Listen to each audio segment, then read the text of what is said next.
त्यौहार भारतीय त्योहारों में एक अपने ढंग का अनोखा और निराला त्यौहार है। अन्य त्योहारों में देव मूर्तियां की पूजा होती है, परंतु इस त्योहार में किसी मूर्ति की पूजा नहीं की जाती, अपितु कूड़ा कचरा गंदगी आदि जलाई जाती है। यह त्योहार बुराई के विध्वंस का प्रतीक है। अन्य त्योहारों की भांति इस त्योहार के मूल में भी मानव जाति की समानता, भाईचारा और परस्पर का मनोमालिन्य मिटाकर एक दूसरे के संग हर्ष उल्लास मनाने की भावना निहित है। किंतु धीरे धीरे इसमें विकृतियां आ गई हैं। वैसे हर एक परंपरा में पर्व का या त्योहार का प्रारंभ किसी खास उद्देश्य के साथ ही होता है। यह त्योहार खेतों में फसल तैयार होने की खुशी में मनाया जाता है।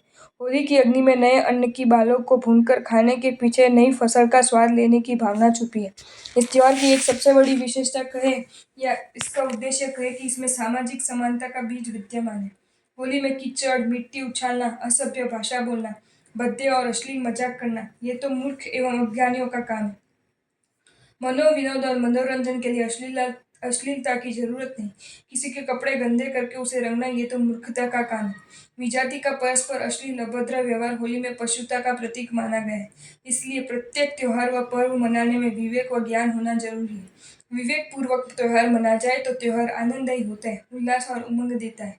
होली के त्योहार में कच्चे रंग का उपयोग होता है। कच्चा रंग हमें सूचित करता है जीवन में सुख दुख के प्रसंग होते हैं, कटुता, मान अपमान आदि के भी प्रसंग बनते हैं, परंतु उन रंगों को मन पर जमने मत दो। किसी के कटु शब्द, अपमानजनक व्यवहार, द्वेष और शत्रुता के भाव जो भी तुम्हारे साथ हुए उन्हें मिटा दो, उन रंगों को उड़ा दो। गुलाल के रंगों की तरह इन पुराने व्यवहारों को भूल जाओ और मन को फिर साफ सुथरा रखो, तभी तो रंग बिरंगी होली आपके जीवन की सुख और प्रसन्नता देगी, आनंद और उल्लास देगी। होली की पौराणिक कथा हिंदू पुराण में तथा जैन कथा साहित्य में भी आती है। जैन कथा ग्रंथों में हुताशिनी, ढूंढा की कथा प्रसिद्ध है। होलिका नाम की कोई वणिक कन्या थी जो स्वभाव से चंचल और कामुक प्रवृत्ति वाली थी। वह चरित्र से भ्रष्ट होकर भी लोगों में अपनी सतीत्व की झूठी प्रतिष्ठा स्थापित करना चाहती थी और इस उद्देश्य की पूर्ति के लिए वह अपनी शिक्षिका परिव्राजिका को मोहरा बनाती थी। परिव्राजिका पर्णकुटी में रहती थी। होलिका ने अवसर देखकर फाल्गुनी पूर्णिमा के दिन पर्णकुटी में सोई परिव्राजिका समेत कुटिया जला दी। लोगों ने चारों ओर ये मिथ्या प्रचार कर डाला कि होलिका सती हो गई, उसने अपनी शील रक्षा के लिए आत्मदाह कर लिया। लोग उस कुटिया की राख को पवित्र राख मानकर शरीर पर लगाने लगे। तब परिव्राजिका जो व्यंतरी बन गई थी, उसने उस होलिका के दुराचार का भांडा फोड़ा। तब लोग होलिका के नाम पर कीचड़ उछलने लगे, उसे गालियां देने लगे और प्रतिवर्ष उस दुराचारिणी को जलाने का उपक्रम होने लगा।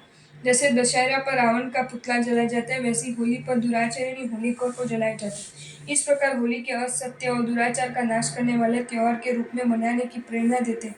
असदाचार, भ्रष्टाचार के ऊपर सदाचार की विजय करना, यही होलिका के आख्यान का संदेश है। आपको ये वीडियो अच्छा लगा हो तो इसे लाइक करें और शेयर करें, और ऐसे ही नए नए वीडियोज देखने के लिए सब्सक्राइब करें हमारी channel Jain facts and stories को।